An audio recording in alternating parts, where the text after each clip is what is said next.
so much. I love you so much. I love you so much. I love you so much.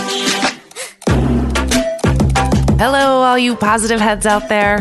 Thanks for tuning your beautiful brainwaves into another episode of the Positive Head Podcast, where we are firmly convinced that creating success and happiness is rooted in understanding the ultimate nature of reality. And the fact that as human beings, we are all immensely powerful fractals of the one and only source consciousness, which creates and animates all things. Now, of course, understanding this powerful truth is one thing. Applying this incredibly empowering wisdom to everyday life, well, that's another.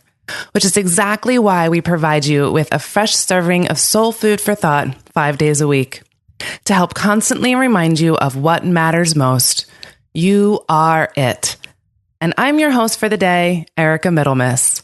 I am just another reflection and extension of you who will be here filling in for our beloved host, Brandon Beecham, leading the way to ensure your perspective is consistently expanded, your vibration is constantly elevated, and your heart is overflowing and full.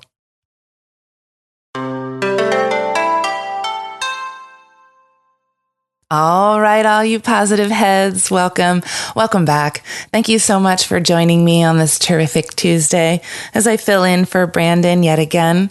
He is hard at work this week, getting the Mystic Manor all set up for optimistic retreat guests and the upcoming show next Saturday. So it is a lot to do. And so here I am. And today I would love to get into the topic of conscious eating.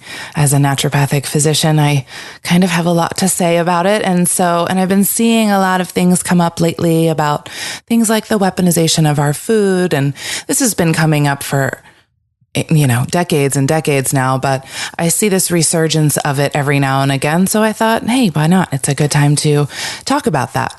So I have a story to share about my own journey with food and also the stages of learning to eat healthy and what is best that we kind of all go through. And I found a really good Abraham-Hicks clip about this, of course. Abraham has something to say about food and what is best for us. And lastly, I'm going to go over some healthy eating tips and some ways that we can be eating in the most conscious way possible. So before I get into any of that today, I'd like to read a review. You all know how much we absolutely love getting these and how much we appreciate you so much when you write them and how much it absolutely fuels Brandon's fire to continue this podcast on a daily basis. So today I am very, very appreciative of Harrington 820 for this review called Crazy Synchronicities. I discovered this podcast back in January. As much as I love this new age way of thinking, I fail at being intentional. I simply forget while I'm going about everyday life. Well, I must be doing something right because every time I turn on this podcast, the message seems to be 100% what I need at the moment. I don't even look at the titles before I hit play. Each time it's been something I was just discussing with a friend. Super weird. This podcast is pretty magical. Awesome. Yeah, it is pretty magical. All these crazy synchronicities that happen throughout each week and how many people are just in line with the things that are being discussed here. And so I love that you pointed that out, Harrington 820. Thank you so much. We appreciate you and we love you so much. So I said at the beginning that I have my own process of understanding food and what to eat because I went through an illness. For me, it was a surface thing on my skin, but it was a really bad rash on my hands that covered my hands, got very inflamed. It looked like I had been burned. It was, not to be gross, but it was, seeping and really red and raw, and it would crack, and it was very, very painful. And so as a naturopathic doctor, one thing that we understand when things are going on with the skin is this is an inflammatory process that is most likely coming from your gut. And why? So typically the reason why is because of food sensitivities. So as a good doctor / patient, I did my food sensitivity test and found that I was sensitive to a ton of different foods that I was eating. And I became my own little food Nazi with what I was eating, what I would put in my mouth. And I made everybody around me slightly crazy about feeding me if I was at their house or anything like that, because this rash was really bad. So I followed this super strict diet for 3 years. And at the end of the day, what I realized and what I learned is that, yes, following this strict diet did absolutely help. It cut down on the inflammation. It made the rash so much better, but it didn't completely remove it, because anytime I would have a stressor come up, any type of stressful situation where my body felt stressed, I would have a rash again. And then I would get really frustrated because I was doing all of the things that I was supposed to do physically in order to take care of this rash situation. But that wasn't the deal. It wasn't just about the physical body. It was about my mental and emotional state. Just the fact that I allowed some external stressor to affect me and my body in that way, that is what created the reaction. So I also saw this same type of situation in many, many, many of my patients. At the time, I was also working in a very busy naturopathic practice doing primary care medicine. That job itself was very stressful, but I watched a lot of the patients go through this exact thing where they would follow all of the rules and they still weren't getting completely better. And it's because we didn't take care of any of the mental and emotional things. So while eating a good, healthy diet, I think, is extremely important because it's our foundation, I also think it's even more important to be aware of how we are mentally and emotionally handling our daily life. I mean, I went through many stages with this, and I'm going to talk about that in a second, but I was in a state when I was younger and first getting into naturopathic medicine where everything to me seemed like poison that wasn't organic food. And I even went so far as to teach my little one, who from the age of probably 6 or 7, I was like beating into her, when you go to somebody's house, make sure, don't eat it if it's not organic. And I mean, I really was quite obsessed with this whole idea of food potentially being poisonous to our system, which is not a hard place to get to when you start learning about what's been happening with our food, the weaponization of our food with companies like Monsanto and GMOs and all the pesticides and all of those things that can cause us so much concern. So what I did with my little one when we were grocery shopping and she would want something in the aisle, I would look at her and I would say to her, with zero regard for who was around me too, because I was so adamant in my belief system about this. And I would say, well, is there poison in it? Legitimately, that's what I said to my kid. Is there poison in it? Like, is that a helpful thing to do to a little? No, that is not. Okay. So I look back at that and I'm like, oh geez, I hope I didn't traumatize this kid with the way she eats. And I was referring to certain ingredients and, it's not wrong. These things are not good for you. Things like partially hydrogenated oils and high fructose corn syrup. I didn't want her to eat that. I wanted her to grow up as healthy as possible. But for me to tell her that there was poison in that food was doing her no good at all. And it's worse than just letting her have the stupid partially hydrogenated oil. So that's my little story there on kind of how I got to this place where I am now and all these different stages that I had to go through in order to get to this place.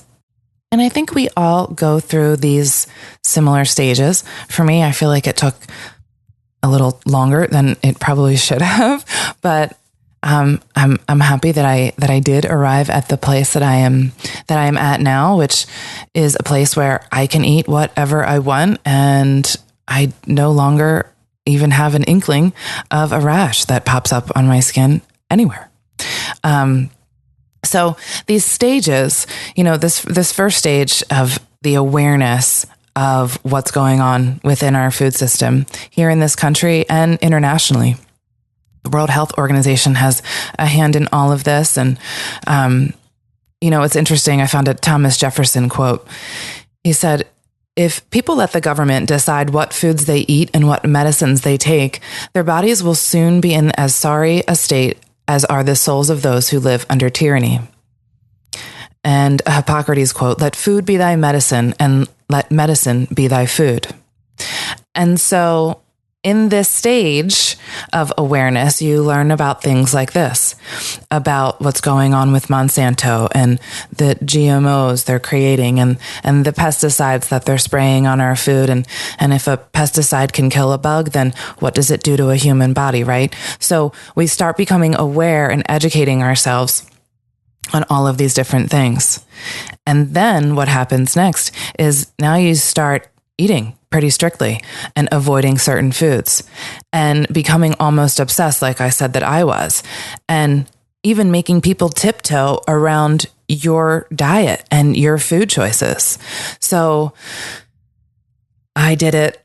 We all do it, so I just want to point all this out because there are stages to this, because after being completely obsessed about what you're eating and even developing like this righteousness sometimes, or even condemning others for what they're eating, or being condescending of others' choices about their food and making them feel bad where they otherwise wouldn't have. Ignorance can be bliss in a situation with somebody like that. If they don't know that, this sugar is inflammatory, well, then they're not going to have that in their head every time they're eating a cookie. Now, of course, if it's somebody who's obviously eating that all the time and they ask you for your help, different story.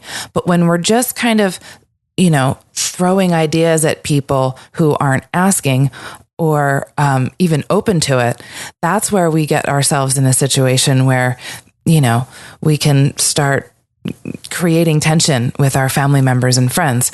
And that can happen a lot in this path. And I know certainly with my family, they were on me constantly, and it didn't create tension. It just created a source of something for them to make fun of me for, which, great. It's fine. That's what we do in our family. We're all very tough skinned and, cool. But, sometimes it gets like, all right, enough already, you guys. Right. So it can go a lot of different ways.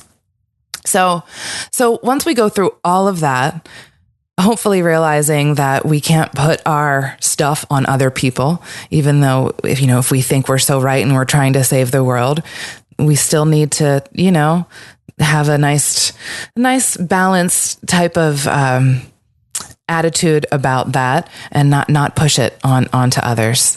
So what happens then after all that, and you've done all this, you realize at some point that you're still not completely well. You're still not at that state of 100% like, yes, I feel amazing.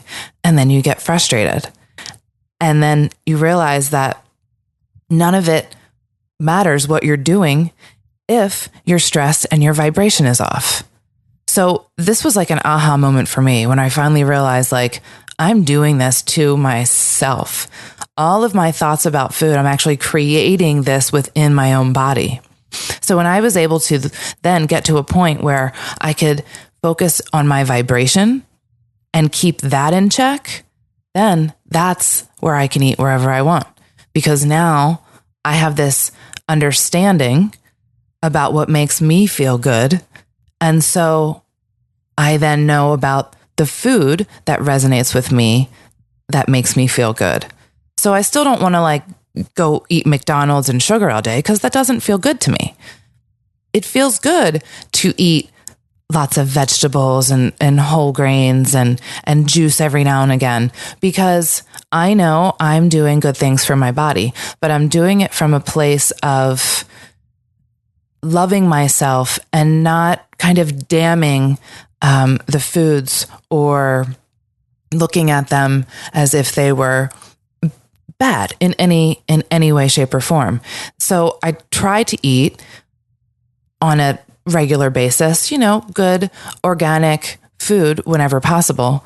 But if I'm in a situation where I'm, say, eating over at someone's house or I'm out at a restaurant and that's not available, well, I'm going to make a healthy choice and eat anyway, knowing that my body can handle it. It can handle all of it. What if I decided, I'm not going to eat? I'm just not going to eat. So then your body is like even more upset because now you have this crash in your blood sugar. And really, it would rather, in my opinion, have to do a little bit more work throwing away some waste product than starve. And I think that we need to trust that our bodies have this. They got it.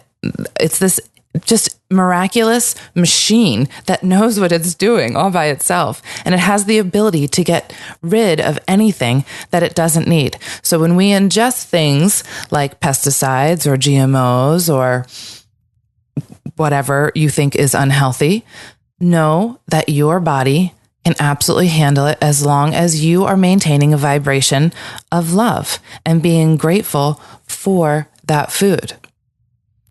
Hippocrates also said the natural healing force within each of us is the greatest force in getting well. And couldn't be anything more true than that. So speaking of all of this, Abraham, of course, has a lot to say. Let's take a listen. I don't go to medical checkups. Good. Because I feel that... Well, I'm glad you said good, because I feel the same way. There are very many well-meaning people who believe that your potential for wellness is not secure. And they think that they should probe every day looking for something going wrong so that they can catch it in the early, subtle stages. And we say, keep looking, there'll be plenty to catch. That's right. That's how it is created. Okay. So, another question. I've been a believer in supplements, but now I'm just wondering whether I can do without them, because I still believe that I have a pretty good physical Well, let condition. us ask you a question. Do you believe in food? I believe in food, yeah. Then supplements are the same. Will they do what the manufacturers promised? If you believe it. If you believe it. Dirt works the same way, actually. Right. I pay attention to what I eat, and I've been told to eat a low sodium, low fat diet and not eat chocolate and things like that. By who? By my doctor. The doctor you don't go to? He didn't specifically say chocolate. But I love chocolate and I feel good when I eat it. Now, will these things hurt me even if I believe they won't? If you believe that they won't, they will not. But the fact that you've been going to the doctor to find out leads us to believe you might not be sure what you believe. They found out by accident. I happened to be in a hospital and they told me. But I didn't go to find out. Well, here's the way we would approach all of this. Your physical body, as we said earlier, is a chemical factory that has the ability to produce anything that you desire. And you have all of these trillions of cells that know what they're supposed to do, that know their relationship to each other, that are continually asking for whatever they need in order to achieve balance. So the better you feel, the more you are allowing the balance. Remember earlier when we said there are 3 parts of the process? Mm-hmm. Ask, source energy answers, and then you allow. So the cells of your body are asking, and source energy is answering, and the better you feel, the more you are allowing. In other words, we see people who have been told that they shouldn't eat this and this and this and this, And now they are worse off than if they had not been told that, because they keep wanting to eat it, and every time they eat it, they feel guilty. Yeah. And so now when they eat it, or just think about eating it, they set up resistance that does not allow the well-being to flow. In other words, it's an interesting thing to watch our population. We are surprised that any of you can find anything to eat, because almost everything that you have ever even thought about eating, somebody has found some reason that you should not eat it, for some reason, you see. And so what we are projecting and what we are encouraging is that you begin to make peace with your food. Love your food, and in doing so, love yourself back into well-being. And what you begin to notice is if you are eating something that your body is not wanting, you will begin to feel discomfort in the eating of it. But if you have got yourself in a place where you feel guilty about everything that you eat, then you can't be sensitive to those vibrations, you see. There are many physicians that would say, oh, Abraham, you should not be telling people that they can go off and eat anything that they want to eat. And we say, we're encouraging you to get into a place of feeling good and then follow whatever action is inspired from that good feeling place. There are those who say, should I go to the doctor? And we say, if you want well-being, and if you believe that the doctor is the path to your well-being, then going to the doctor may very well be the catalyst that aligns you with source energy. But if you do not think that going to the doctor is a good idea, and you go to the doctor, now the very same activity is serving as the catalyst to not align you, you see. And the biggest thing about all of it is that it is, again, one more thing that physical beings are doing to each other that falls into the category of saying to you, you don't have sense enough to know. In other words, it's like saying to the child, there is danger there when there is no danger. And then the child gets to the place where they cannot identify real danger, because they have been told that there was danger when there wasn't for so long that now they don't trust their ability to know. They trust their parents' ability to know, but their parents cannot always be there with them, you see. And the same sort of thing begins to happen to people relative to diet or relative to physical body conditions. They get so they don't trust themselves. And the doctors can't make up their mind what you should eat, because every other day there's another book coming out that contradicts the last book that came out. And so here is the final scoop on food. Food good.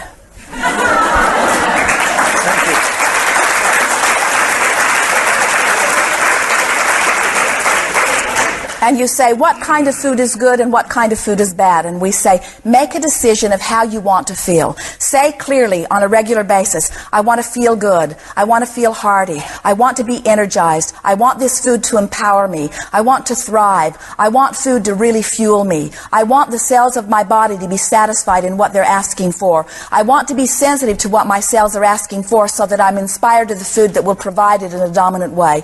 I want to find the rhythm of my body. I want to know that I'm eating the right thing. I want to be drawn to the right thing. I want food to be satisfying. I want it to be a pleasurable thing. I want it to bring me a sense of well-being. I want it to satisfy me in all ways. And as you say those kinds of things on a really regular basis, the things that will satisfy those things will be the things that pop out for you everywhere.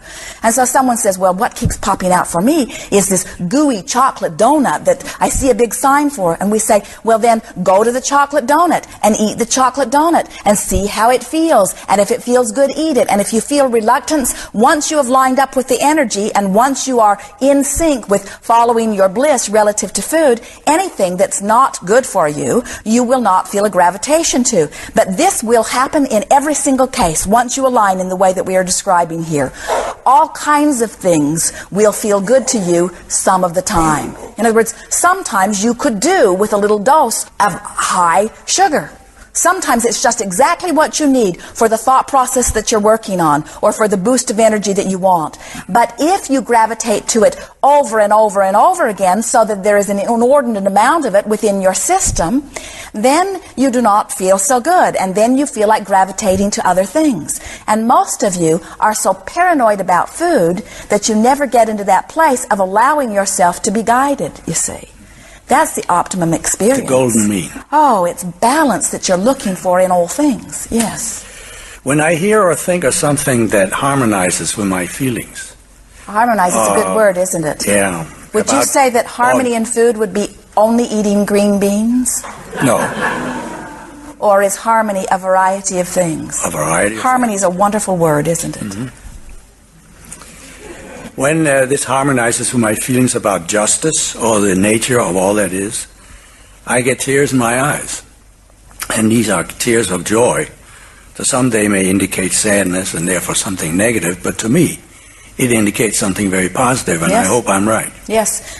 Often your tears are what you describe as being overjoyed, which means you have come into vibrational contact with more joy than your physical body can contain. Thank you. So I was pretty happy to find this clip because it was so in line with what I wanted to talk about today. And I really love that point she made at the beginning with supplements are just like food and are just like dirt. It all works the same. It's whatever you believe it to be, right? Like the placebo effect. So if you believe something won't hurt you, it won't hurt you. If you believe it's going to hurt you, then it's going to hurt you. And she also made the point that your physical body is this factory and it can produce whatever it needs and knows exactly what to do in order to achieve balance. Like that's what the body does. Its main function is to maintain homeostasis, which is balance. If it does nothing else, that is its main goal. It will maintain balance. So the better you feel, the more you allow the body to achieve balance. So balance equals allowing. Remember, your body knows what to do. You just need to get out of the way. So I love too, she talked about that idea about not pushing your ideas about food onto others and how that can produce a lot of resistance and guilt in the other person, because now they didn't even know that there was something wrong and now they're all guilty about eating it. So you just created this whole thing for them to now focus on. So like I said before, let them come to you. When they see that you're doing things in a healthy way and that you're happy and that you look well and you have a lot of energy, they will ask you what you're doing. Wait for that point and then you can share all the things. Okay. So, and you know, it's interesting too. We have found so many reasons to not eat certain foods. Like, and you can really look at so many foods and say, oh, can't eat that. You know, like nightshades, for example, are a vegetable that many people with certain inflammatory conditions won't eat. And that can be understandable if you have a problem with digesting the alkaloids that are present within these vegetables, right? But that's not a blanket thing for all people. Right. So nightshades aren't bad. That's just for some people, they don't digest them well. Right. So this happens with all foods and we can't do blanket statements. So what's going to be right for you is going to be on an individual basis. And you will know that by making peace with your food. Like she said, love your food, be grateful for your food, no matter what is on your plate, and see the love that it is created from. This is essentially blessing your food. But not in the sense of blessing it because, oh, I have to take away some negativity or bad vibes in this food. More so because you're grateful for it and that you see the love that it is created from, that is what we all are. So being grateful for that. And then in so doing that you're equally loving yourself. And that's how you create well-being.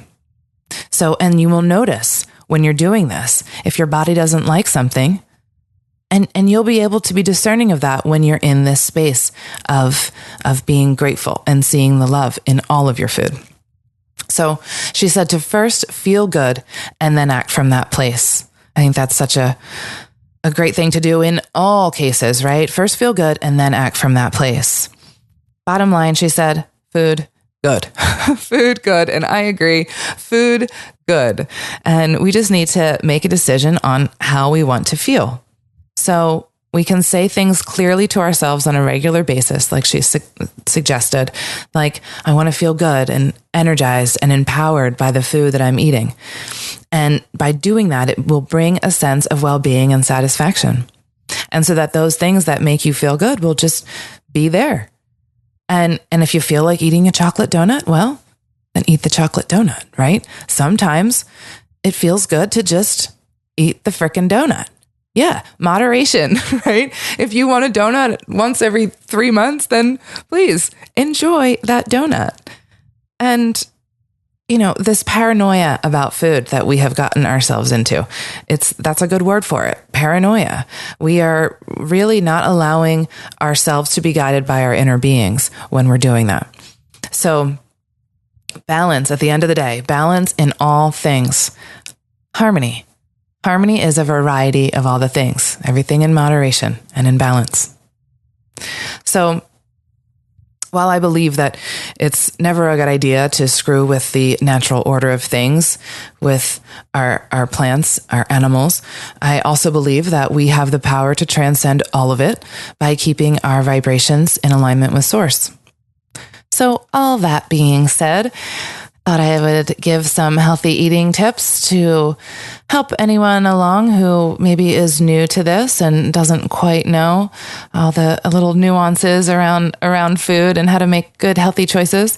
So, and just remember, eating is way more than just for your physical health. It's really about caring for your body, and it's a way that we show ourselves love. It's a way that we care for ourselves. So eating a 80% plant-based whole food diet. So that means 80% of your food comes from things that were grown in the ground, right? Things that are not processed. So things that are not in the center of the grocery store. If you can shop the perimeter of the grocery store, you will pretty much be eating, for the most part, plant-based and whole food. There are things that you need to go into the center for, like some of the grains, but the perimeter is where you're going to find all of your fruits and vegetables and fresh foods. So it's great to stay there. And eating with the seasons. So there are some foods that are warming. There are some foods that are cooling. For example, it's summertime right now. So summertime foods are cucumber and watermelon because they're cooling down our bodies. And then things in the wintertime that are going to be warming, things like our hardy root vegetables and ginger and stuff like that. And those are things that are grown seasonally. So if you pay attention to when the food is harvested, that's essentially eating with the seasons and trying to stick with those foods that are harvested at the time of year that you're in. And if possible, and you have the space, try growing your own food. A little garden bed if you don't have that much space, or even just a pot. Say you just have a patio and you live in an apartment and you have a small patio space and you just have a pot. You can do a tomato plant or just anything, because when you're growing your own food, it really gives you an appreciation for how long it takes for that little carrot to become a carrot. You will be waiting a very long time to be able to pull that little carrot out of the ground. And then you have so much appreciation for it because you see how long this cycle took. And then when you grow your own food, obviously it just tastes amazing. It couldn't be any more fresh. And then it's rich with all of the minerals in your own backyard, which, to eat from your own backyard and within your own community, to eat locally is also a very good thing because your body is so used to this location, this area, right? So eating locally and eating organic whenever possible. And I understand that is not always possible. Depending on where you live, options might be limited. So if it is possible, it's good to choose organic. If not, you can follow like the Dirty Dozen, if you've ever heard of that. And basically what that is it's 12 different foods that are the highest in pesticide residue. So I'll just tell you real quickly what they are. Strawberries, spinach, kale, nectarines, apples, grapes, peaches, cherries, pears, tomatoes, celery, and potatoes. So if those are things that you can try to avoid more or try to buy organic more if possible, then that would be a good idea. Anything else that's not on this list isn't as bad, say like an avocado or a banana. They have that thick skin. So like cantaloupe, watermelon, when you can, think about it in terms like the thicker the skin, the more kind of protected it is a little bit, and it doesn't carry as much residue. So you can make those types of choices if you don't always have access to organic foods. And choosing meats that are also organic and grass-fed, animals that have had a happy existence. If you're a meat eater, I always like to do that because I prefer that if I'm going to be eating an animal, that animal had a happy life, and I don't have to do any further transmuting that energy. Is, if you have to, you have to. But overall, in general, I like to choose to be very conscious about my choice in meat. And if you are lucky enough to have a local butcher, then that's amazing. Always eat your meat local too, if you can. And a really big one, cook and prepare your own meals. That is so huge, because when you do that, you can put so much love and intention into the food just to be joyful while cooking. Like, you can listen to music and sing and dance while you're cooking. And now your food is like this beautiful, high vibrating goodness. And it really feels good when you eat like that. Also, remember drinking plenty of water, like at least your body weight in ounces, and to begin each day with a good solid glass of water. Gets everything moving, and it's a great way to start the day. Eating your colors. So this is one of those things about balance. When you eat your rainbow of colors, you're also getting all your nutrients. And if possible, and you have a juicer, I always think this is a great little add-on. Drinking small amounts of organic, cold, fresh pressed juice throughout the day is a really wonderful way to get extra nutrients in if you need a little boost, or if there's a physical issue that you're dealing with at the moment, that can always help. And always, of course, blessing our food. And blessing it in the sense of being loving and grateful for it.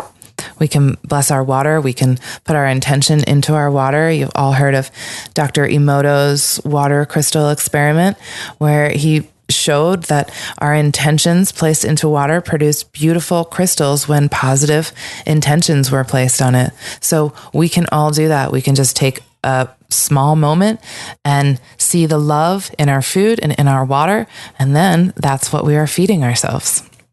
So at the end of all this, I just want you all to remember that your body has this immense healing power, and we just need to get out of its way and let it do its thing.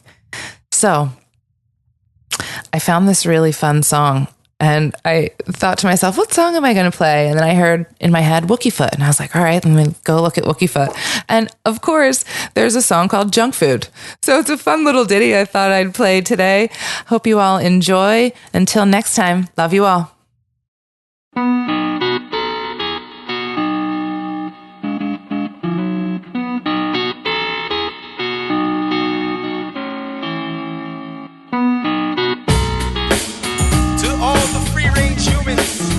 Organic life forms everywhere.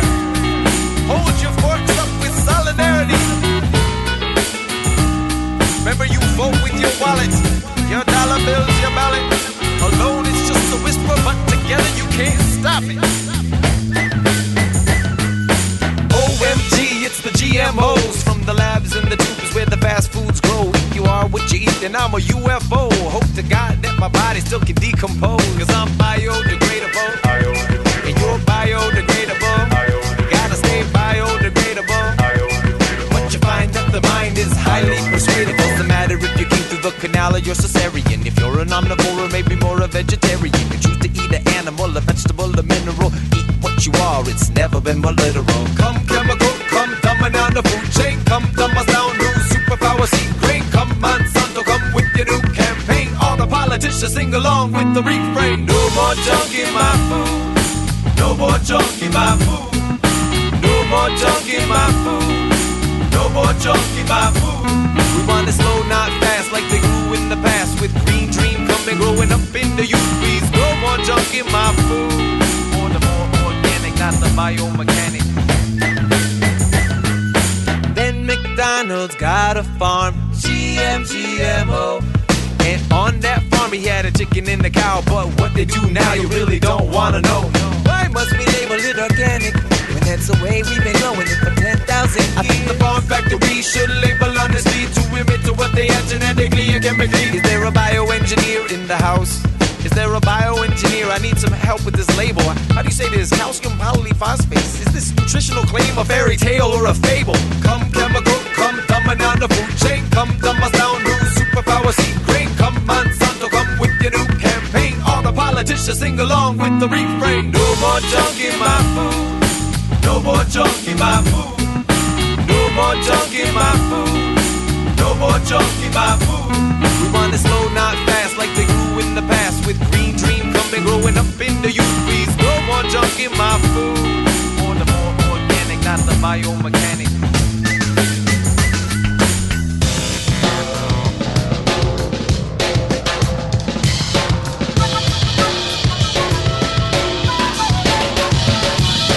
Then Monsanto owned the farms, GMO.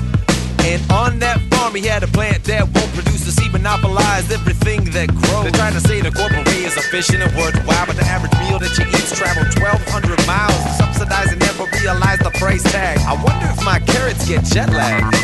Who makes a fruit that doesn't have a seed? Who makes a fruit that doesn't have a seed? Well, leave the man in the soup with his arrogance and greed. Get it rich and leave his fellow man in need. OMG, it's the GMOs from the labs and the tubes where the fast foods grow. If you are what you eat, then I'm a UFO. I hope to God that my body still can decompose. No more junk in my food.